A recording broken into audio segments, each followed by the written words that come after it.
Hi అండి, అందరికీ నమస్కారం. Welcome to Sujith updates. Telangana రాష్ట్ర వ్యాప్తంగా కొత్త రేషన్ కార్డులు మార్పులు చేర్పులు అయినాయి. వెంటనే కూడా ఇలా చెక్ చేసుకోవాలని తెలంగాణ రాష్ట్ర ప్రభుత్వం తెలిపింది. ఇక కొత్త దరఖాస్తులకు ఆహ్వానం ఇచ్చారు. పేదలకు గుడ్ న్యూస్ చెప్తూ ఇళ్ల వద్దకే రేషన్ కార్డులు అనేది కూడా పంపిణీ చేస్తామని అయితే తెలిపారు. ఇక మరిన్ని వివరాలు ఈ వీడియోలో మనం తెలుసుకుందాం. వీడియోని ఎక్కడ స్కిప్ చేయకుండా చివరి దాకా చూడండి. మన ఛానల్ని సబ్స్క్రైబ్ చేసుకోని వాళ్ళు సబ్స్క్రైబ్ చేసుకోండి. రాష్ట్రంలో కొత్తగా జారీ చేస్తున్న రేషన్ కార్డులకు ప్రభుత్వ పథకాలు అందించేందుకు సర్కార్ సిద్ధమైంది. ప్రతి స్కీమ్తో పాటు ఆరోగ్యశ్రీ కింద చికిత్సకు కూడా రేషన్ కార్డు తప్పనిసరి కావడంతో కొత్తగా కార్డులు పొందుతున్న వాళ్ళకు ప్రభుత్వ పథకాలు అందేలా యాక్షన్ ప్లాన్ రెడీ చేస్తున్నది. కొత్తగా 7 లక్షల రేషన్ కార్డులు అందజేస్తున్నట్టు అధికారులు చెబుతున్నారు. ఇప్పటికే అమలు చేస్తున్న వివిధ గ్యారెంటీలను కొత్త రేషన్ కార్డుకు అందజేయాలని ప్రభుత్వం నిర్ణయించింది. అందులో భాగంగా గృహజ్యోతి, ఇందిరమ్మ ఇండ్లు, మహాలక్ష్మి, చేయూత తదితర పథకాల కోసం వీళ్ళ నుంచి దరఖాస్తులు తీసుకునుంది. దీనికి సంబంధించిన పూర్తి వివరాలు త్వరలో ప్రకటించనుంది తెలంగాణ రాష్ట్ర ప్రభుత్వం. ఇక రాష్ట్ర వ్యాప్తంగా ప్రత్యేక డ్రైవ్ నిర్వహించాలని ప్రభుత్వం భావిస్తుంది. ఈ డ్రైవ్లో భాగంగా అధికారులే నేరుగా లబ్ధిదారుల వద్దకు వెళ్ళి వాళ్ళ వివరాలను నమోదు చేసుకుని అవసరమైన అనుసంధాన ప్రక్రియ పూర్తి చేస్తారు.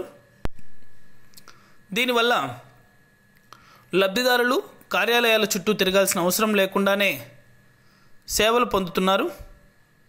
కాగా రాష్ట్రంలో ఇంతకుముందు 90.10 లక్షల కుటుంబాలకు రేషన్ కార్డులు ఉండగా 2.84 కోట్ల మంది వివిధ స్కీముల కింద లబ్ధిదారులుగా ఉన్నారు.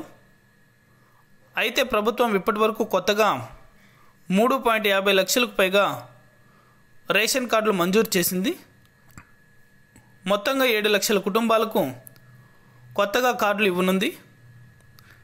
ఈ కార్డుల కింద 30 లక్షల మందికి పైగా లబ్ధిదారులు ఉంటారని, వాళ్ళందరినీ ప్రభుత్వ పథకాల పరిధిలోకి తీసుకురావాలని రేవంత్ సర్కార్ భావిస్తుంది.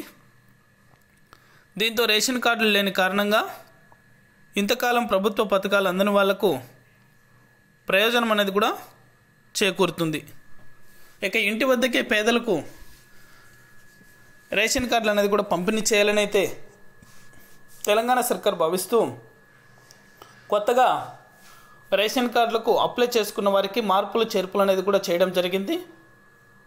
ఇక నేరుగా అర్హత కలిగిన ప్రతి కుటుంబానికి ప్రభుత్వ అధికారుల చేత రేషన్ కార్డు అనేది కూడా పంపిణీ చేస్తారని, ఏమైనా మార్పులు చేర్పులు ఉన్నా కూడా అక్కడే సరిచేసి రేషన్ కార్డులు కూడా ఇవ్వడం జరుగుతుందని తెలంగాణ రాష్ట్ర ప్రభుత్వం తెలిపింది. ఇక త్వరలోనే ఈ పథకానికి సంబంధించి గ్రీన్ సిగ్నల్ అనేది కూడా ఇవ్వబోతున్నారు. ఇక అధికారికంగా అయితే చర్చలు అయితే జరుగుతున్నాయి, కానీ ఇంకా ఇంటింటికి అమలు చేస్తున్న వివిధ గ్యారెంటీలను కొత్త రేషన్ కార్డులకు కూడా అందజేయాలని అయితే ప్రభుత్వం భావిస్తుంది. కాబట్టి రాష్ట్రంలో ప్రత్యేక డ్రైవ్ అనేది కూడా త్వరలోనే నిర్వహిస్తామని తెలంగాణ రాష్ట్ర ప్రభుత్వం తెలపడం జరిగింది. ఇక మరిన్ని అప్డేట్స్ కోసం ఇంకా మన ఛానల్ ఎవరైనా సబ్స్క్రైబ్ చేసుకుని వాళ్ళు ఉన్నట్లయితే వెంటనే కూడా సబ్స్క్రైబ్ చేసుకొని మన ఛానల్ని సపోర్ట్ చేయండి. Thank you for watching our video.